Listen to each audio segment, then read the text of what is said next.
뉴스와 투자를 이어주는 라디오 투자 뉴스입니다. 7월 4일 금요일 오늘의 뉴스 브리핑 바로 시작합니다. 첫 번째 소식은요. 서울 아파트 값이 벌써 22주 연속 오름세인데요. 특히 재건축 기대감이 높은 과천과 분당 상승세가 정말 뜨겁습니다. 네. 수치만 봐도 그렇죠. 과천이 0.98%, 분당은 1.17%나 올랐으니까요. 상당한 상승률이죠. 네. 결국 정부가 칼을 빼든 것 같습니다.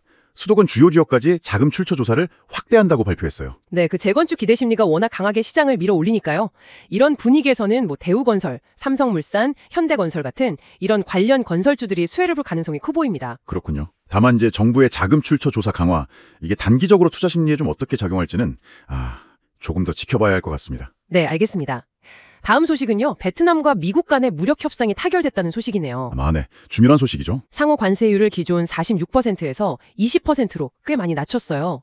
베트남은 또 미국산 제품 관세를 없애고 항공기나 농산물 구매에도 합의했고요. 네, 맞습니다. 이건 베트남에 생산 기지를 둔 우리 기업들한테는 상당히 긍정적인 소식이라고 할 수 있어요. 아무래도 관세 부담이 확 줄어드니까요. 그렇죠. 투자 확대 기대감도 커지겠네요. 네, 현지 투자 확대 기대감도 커질 수 있습니다. 삼성전자나 LG전자, 효성, 포스코 같은 기업들 사업 환경 개선이 좀 예상된다고 볼 수 있겠습니다. 다음 소식은요. 바로 이어서 앞서 전해드린 미 베트남 관세 인하 소식이 삼성전자에 미칠 영향인데요.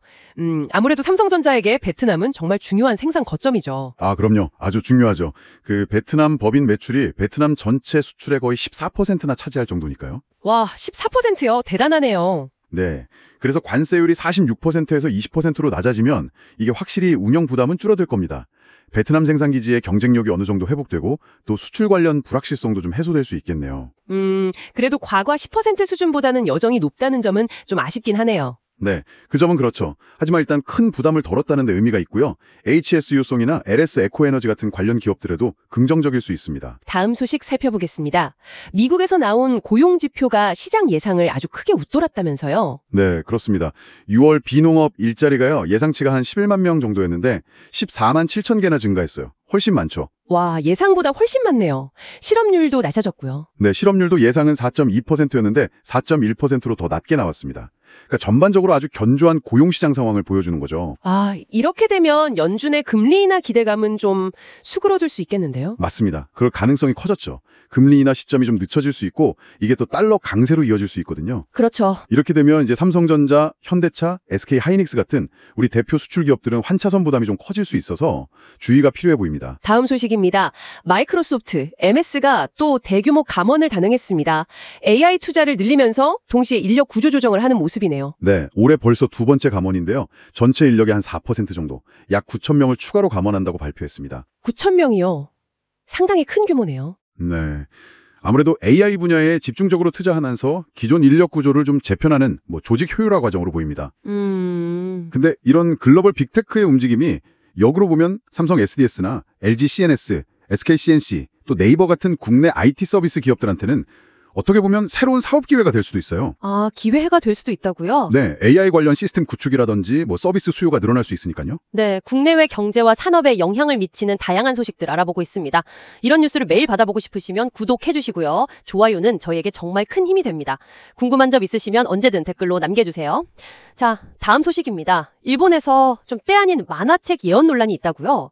내가 본 미래라는 만화책이 7월 5일 새벽 대지진을 예언했다. 이런 내용인가요? 네, 좀 흥미로운 소식인데요. 물론 과학적인 근거는 전혀 없습니다. 없는데 근데 실제로 전문가들은 가까운 미래에 난카이 해구라는 곳에서 대규모 지진 발생 가능성을 꽤 높게 보고 있긴 해요. 80% 이상으로요. 가능성은 높게 본다? 하지만 예측은 불가능하다. 그렇죠. 현재 기술로는 단기 예측은 불가능하다는 게 정설이고요. 그래서 이 소식은 그냥 어디까지나 정보 전달 차원에서만 참고하시면 될 것 같습니다. 알겠습니다. 다음 소식은요. 권오갑 HD현대 회장이 최근 사장단 회의를 소집해서 눈앞의 실적에 편승하지 말라 이렇게 위기 경영을 강하게 주문했다는 소식입니다. 잘 나갈 때 더 조심하자 이런 의미일까요? 네, 그런 측면이 아주 강해 보입니다. 최근에 조선업 호황이 이제 거의 정점에 다다른 것 아니냐 이런 시각도 있고요.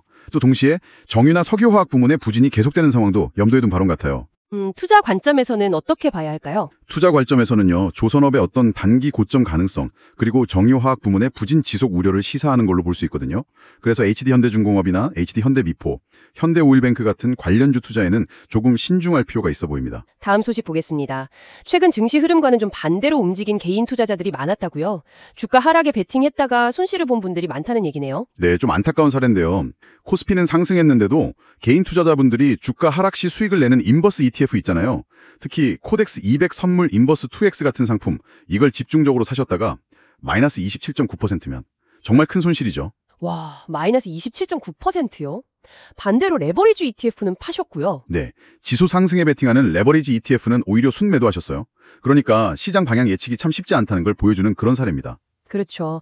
상승장에서는 어떤 전략이 좀 더 나았을까요? 일반적으로 상승장에서는 KODX 레버리지처럼 지수 상승을 따라가거나 아니면 KODX 200 같은 시장 대표 지수를 추종하는 ETF 또는 좀 안정적인 배당주 ETF 같은 것들이 더 적합한 투자 대안이 될 수 있겠죠. 네, 다음 소식입니다. 하이브의 방시혁 의장이 금융감독원 조사를 받았다는 소식이 어제 전해지면서 주가가 크게 흔들렸습니다. 네, 맞습니다. 하이브 상장 과정에서 이른바 사기적 부정거래 혐의가 있다는 내용인데요.